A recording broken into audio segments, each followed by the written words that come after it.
나는 찰리 먼거입니다.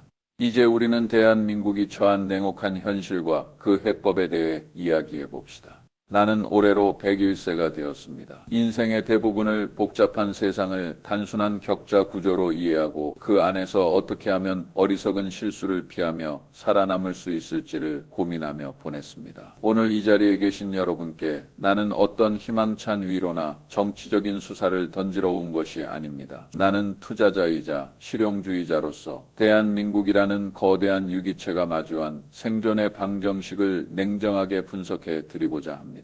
내가 평생 강조해온 다학제적 사고 모델을 통해 보면 2025년의 한국은 그 어느 때보다 화려하지만 동시에 그 어느 때보다 취약한 기초 위에 서 있습니다. 우리는 지금 여러 가지 파괴적인 요인들이 한꺼번에 상호작용하여 상상을 초월하는 결과를 만들어내는 롤라팔루자 효과지의 정점에 와 있습니다. 먼저 내가 평생을 통해 배운 가장 강력한 사고 도구인 뒤집어서 생각하기를 적용해 봅시다. 한국이 어떻게 하면 더 번영할 수 있을지를 묻기 전에 무엇이 한국을 확실히 망하게 할 것인지를 먼저 자문해 보십시오. 만약 여러분이 한국이라는 국가를 완전히 무너뜨리고 싶다면 무엇을 하겠습니까? 아마도 첫째로 에너지와 원자재를 전적으로 의존하는 상황에서 가장 큰 시장인 두 나라가 서로 죽일 듯이 싸우게 만들 것입니다. 둘째로 국가의 미래인 아이들이 태어나지 않게 하여 인구 구조를 역삼각형으로 뒤틀어 버릴 것입니다. 셋째로 사회 구성원들이 서로를 증오하고 질투하게 만들어 내부의 결속력을 완전히 와해시킬 것입니다. 마지막으로 과거의 성공 방정식에 취해 변화하는 기술의 물결을 외면하게 할 것입니다. 불행하게도 지금 대한민국은 이 네 가지 파멸의 조건을 모두 갖추어 가고 있습니다. 이것이 내가 보는 냉혹한 진실입니다. 지정학적 상황을 봅시다. 과거 수십 년간 한국은 미국이라는 거대한 우산 아래서 안보를 보장받고 중국이라는 거대한 시장을 통해 부를 쌓았습니다. 이것은 인류 역사상 유례없는 공짜 점심이었습니다. 하지만 자본주의 세계에서 공짜 점심은 결코 영원할 수 없습니다. 이제 미국과 중국은 서로를 보완하는 파트너가 아니라 상대방의 숨통을 조여야 내가 살 수 있는 생존 게임의 라이벌이 되었습니다. 경제와 안보가 분리되던 시대는 끝났습니다. 이제 경제가 곧 안보이고 기술이 곧 국방인 시대입니다. 한국이 가진 반도체와 배터리라는 강력한 경제적 해자는 역설적으로 여러분을 가장 위험한 전쟁터의 한복판으로 끌어들였습니다. 강대국들은 이제 여러분의 기술을 탐내기도 하지만 동시에 여러분이 상대방의 편에 서는 것을 극도로 경계합니다. 이럴 때일수록 능력 범위를 명확히 해야 합니다. 우리가 무엇을 할 수 있고 무엇을 할 수 없는지 냉정하게 계산해야 합니다. 감상적인 민족주의나 이념적인 편향에 사로잡혀 줄타기를 하다가 중심을 잃는다면 그 결과는 참혹할 것입니다. 경제적 측면에서 레드킨 가설을 떠올려 보십시오. 이상한 나라의 앨리스에서 붉은 여왕은 제자리에 머물고 싶다면 온 힘을 다해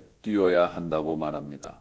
한국의 주력 산업들이 지금 바로 그 처지입니다. 반도체, 자동차, 조선 분야에서 한국은 세계 최고의 효율성을 자랑해왔지만 중국의 추격은 이제 단순한 모방을 넘어 혁신의 단계에 진입했습니다. 게다가 AI와 로봇공학이 주도하는 새로운 산업 패러다임은 과거의 숙련된 노동력과 대규모 자본 투입만으로는 이길 수 없는 게임입니다. 내가 보기에 많은 한국 기업들이 관료주의의 늪에 빠져 있습니다. 조직이 커지면 사람들은 혁신보다 자신의 자리를 지키는데 더 집중하게 마련입니다. 인센티브를 보여주면 결과를 보여주겠다는 나의 지론처럼 현재 한국의 기업 구조와 규제 환경이 혁신가들에게 제대로 된 인센티브를 제공하고 있는지 의문입니다. 실패를 용납하지 않는 문화와 창의성을 억누르는 경직된 교육 시스템은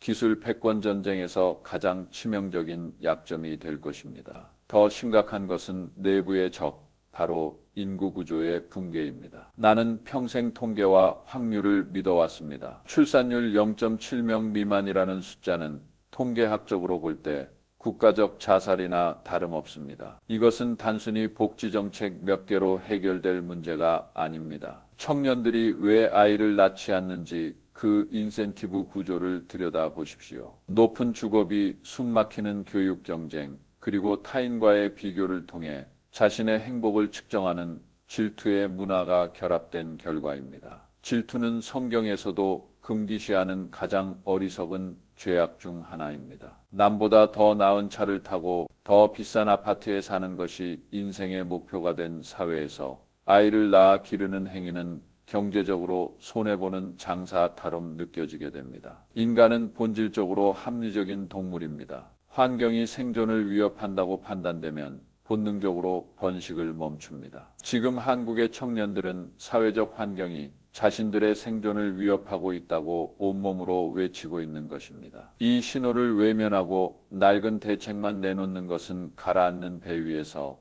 갑판을 청소하는 것만큼이나 부질없는 짓입니다. 또한 한국 사회에 만연한 맨 위드어 해머 증후군을 경계해야 합니다. 망치를 든 사람에게는 모든 문제가 못으로 보입니다. 정치인들은 모든 갈등을 법과 규제로 해결하려 하고 이념가들은 모든 복잡한 국제 정세를 선과 악의 구도로 단순화합니다. 세상은 그렇게 간단하지 않습니다. 복잡한 시스템일수록 사소한 간섭이 예상치 못한 부작용을 낳습니다. 지금 한국에 필요한 것은 이념적 선동이 아니라 차가울 정도의 실용주의입니다. 정치적 양극화는 국가의 지능지수 IQ를 낮추는 주범입니다. 상대방의 의견이 나와 다르다는 이유만으로 악마화하고 대화를 거부하는 사회는 절대로 복잡한 국제정세의 파고를 넘을 수 없습니다. 나는 평생 나와 반대되는 의견을 가진 사람의 논리를 그 사람보다 더 잘 설명할 수 있을 때까지는 내 의견을 말하지 않는다는 원칙을 지켜왔습니다. 한국의 지도자들과 시민들에게도 이런 겸손함과 지적 정직함이 절실합니다. 그렇다면 우리는 무엇을 해야 합니까? 다시 본질로 돌아가야 합니다. 한국의 가장 강력한 자산은 언제나 오아 사람이었습니다. 자원 하나 없는 땅에서 세계를 놀라게 한 에너지는 교육과 성실함에서 나왔습니다. 하지만 이제 그 교육은 정답 맞히기에서 벗어나 질문 던지기로 바뀌어야 합니다. 21세기 AI 시대에는 지식의 양보다 지식을 연결하고 응용하는 격자 구조적 사고가 훨씬 중요합니다. 또한 기업들이 마음껏 도전할 수 있도록 규제의 족쇄를 풀어주어야 합니다. 자본주의의 역동성은 파괴적 혁신에서 나옵니다. 낡은 산업을 보호하느라 미래의 싹을 자르는 우를 범해서는 안 됩니다. 동시에 사회적 안전망을 강화하여 실패가 곧 인생의 파멸이 되지 않도록 해야 합니다. 그래야만 청년들이 모험에 뛰어들고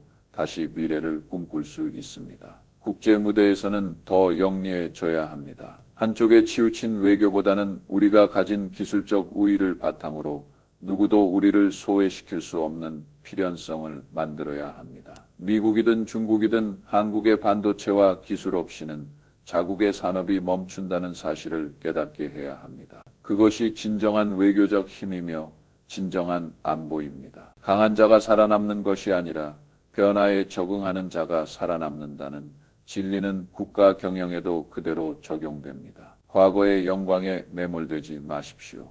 1970년대에 한강의 기적을 만든 방식으로는 2025년의 위기를 극복할 수 없습니다. 사랑하는 한국인 여러분, 나는 여러분의 저력을 믿습니다. 여러분은 불과 몇십 년 만에 전쟁의 폐허 위에서 민주주의와 경제 발전을 동시에 이뤄낸 위대한 민족입니다. 지금의 위기는 그 위대한 여정의 한 과정일 뿐입니다. 다만 지금 우리에게 필요한 것은 낙관적인 희망 고문이 아니라 냉철한 현실 직시입니다. 우리 안에 질투와 증오를 거두어내고 합리성과 실용주의의 가치를 다시 세웁시다. 항상 뒤집어서 생각하고 우리가 저지르지 말아야 할 실수들을 하나씩 지워나갑시다. 그렇게 기본에 충실하고 본질에 집중한다면 대한민국은 다시 한번 전 세계를 경탄하게 할 제2의 기적을 써 내려갈 것입니다. 100세를 산 이 늙은 투자의 현자가 보기에 한국은 여전히 투자할 만한 가치가 충분한 나라입니다. 여러분의 지혜와 용기가 이 위기를 기회로 바꾸길 진심으로 기원합니다. 감사합니다.